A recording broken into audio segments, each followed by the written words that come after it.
Hi there, today we're gonna talk about sunflowers and how to harvest their seeds. So here we have a fully grown sunflower, and inside we have the seeds after these flowers, and we can see them here.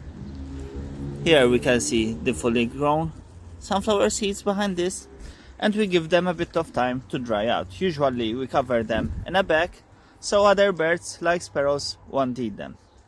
Now I'm gonna show you how to separate seeds from a dried flower. Okay. So here we have the seeds. It's a dried flower. Most of the seeds didn't develop, but some are well done.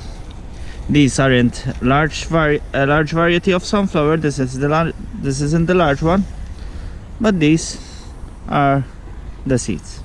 We harvest them just by either separating the head or just by collecting by hand.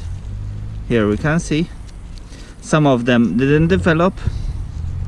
This is caused mostly because of a cold spell we had, but some of them develop fine. If you need to sow them, just remember it's always when the weather starts getting warmer and warmer. Okay, as you can see, this one doesn't have a lot. See, the large one is fully packed with seed. So these will develop into fine seeds. Each one is large. I cannot take anyone out, but that is how you harvest the seed. Usually in a couple of days, around maybe 1 week, we'll cut the flower, let it dry somewhere where there is pure sunlight and away from sparrows. You'll know when it's ready to pick, when all these petals will fall away.